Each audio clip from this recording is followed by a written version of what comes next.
Hi, sorry for not posting the update sooner.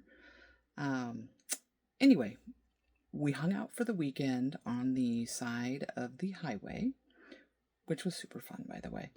Anyway, we could not find anybody to tow us because we needed a special kind of tractor trailer that was not available anywhere in this area. So by Monday morning rolled around, I began calling people to come out to see if I could get somebody to fix it here.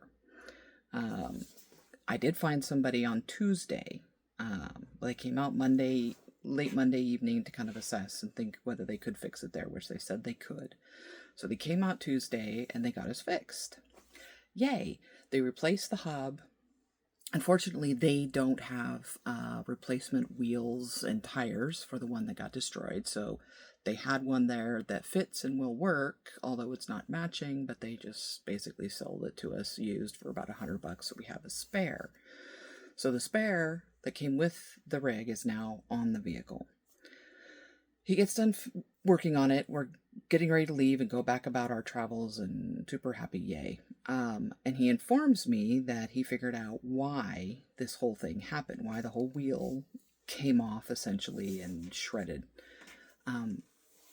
Apparently, according to him, the manufacturer put the wrong wheels or the wrong hubs on the vehicle because they don't fit together what's on there now.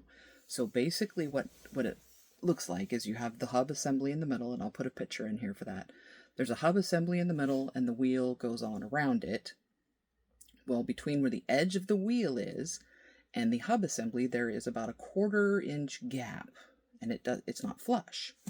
So he says this is why it came off, because those are supposed to be flush. Otherwise, the wheel can get apparently wobble and come loose easily. I don't totally understand it.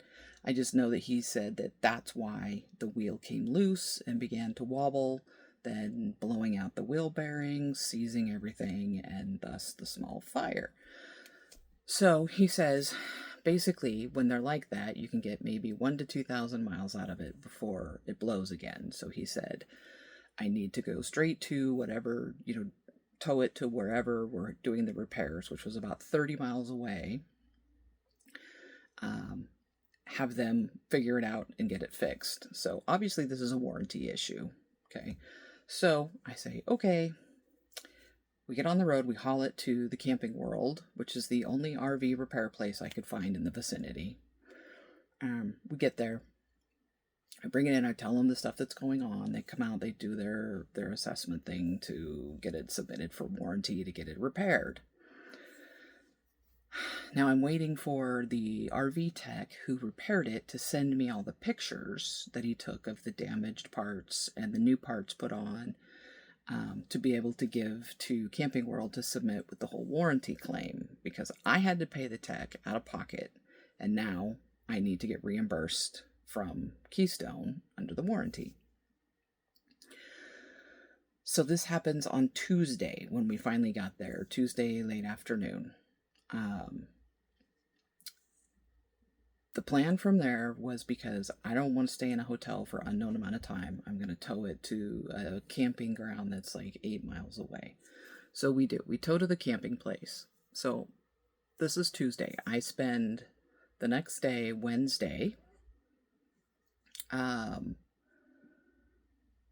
basically trying to get these pictures from the RV techs. I keep calling them. They say, okay, we're getting those sent out. I'm not getting them. I finally got them on Thursday evening. Now, I call Thursday to get the picture, request these pictures again, and the RV tech says, hey, were you at Camping World yesterday with your rig? I said, no, I was there Tuesday, the day before. He says, oh, because there was some kind of major accident there that happened, and an employee and a customer were crushed by an RV. And I thought, oh, God. And he was concerned it was me. I said, no, it wasn't me. I wasn't there. I said, God, I hope everybody's okay. So now that I have the pictures, I call Camping World to find out, to talk to our RV service guy, to let him know that I do have the pictures, that I am sending them over. When I call, they say, sorry, the service department's busy. They want to take a message. So I explained to her quickly that, hey, I already have this going. I just need to get these pictures to you guys. I want to make sure he gets them. She then informs me that it was our tech who was involved in the accident. Apparently, prayers to his family and everybody that got hurt. That's terrible. What happened? Somebody, apparently a customer or someone, had an RV they brought in. They parked it. Well, our tech was out with a customer doing the same thing he did with our RV, taking pictures and such. The other person that parked the RV did not set the parking brake. It came loose and rolled and crushed him and the customer between the RVs. So this poor kid is, had to be airlifted to the hospital. And so now I'm asking, okay, I gently asking, I don't want to sound like I don't care, because this is a horrible thing that happened. At the same time, I need to know how this is going to affect our repair. As it turns out, they now only have one service person because they were already short and this happened. So she advises it's probably going to be at least a couple weeks before anything even gets submitted. And it's going to take substantially longer. So in the meantime, I can't drive this. Basically, he said that the other 3 tires can blow at any minute. So I say, okay. So I decide I'm going to call around to try to find somebody else. So I find a trailer service place here in town that does repairs for tractor trailers and big rigs and things like this, utility trailers, but they also do work on RVs. So I call them. I explain the situation to them. He asks for pictures. I send him all the pictures. This was last night. It is now Friday. No, it's Saturday. Sorry. Anyway, so Friday night, evening was when I get a hold of him as they're closing. I send him the pictures by email. He calls me first thing this morning and says, I got all your pictures. I say, wonderful. He says that, yes, they deal with all that. They can fix everything. It'd be great. And he says, but he doesn't see the problem. So I further explained this gap that I was told is not supposed to be there.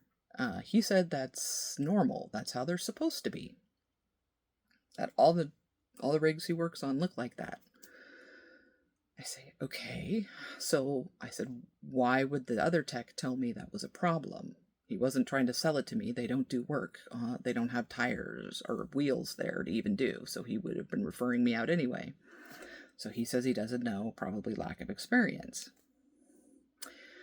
Okay, great. So these guys who actually do it and make money on it are telling me it doesn't need to be fixed.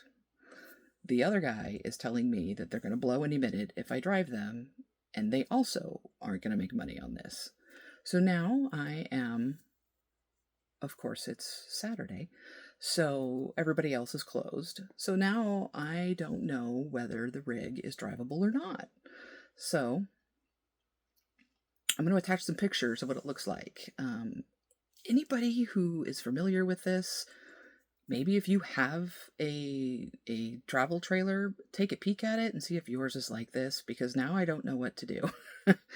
I'm obviously going to, on Monday, call more people and get more opinions, and I guess we're going to go with the majority vote on this, which feels a little uncomfortable. I do not want to be driving this again and have the wheel basically break, come off, fall on fire, you catch on fire while we're driving. It was not an experience I want to do again. So,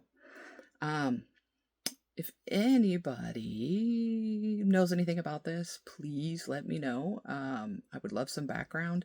When I look at it, I personally didn't really understand how this gap would cause a problem, because the wheel bearings are in the hub assembly and there's a cap that goes over the top that meets up with it that seals the wheel bearings in there.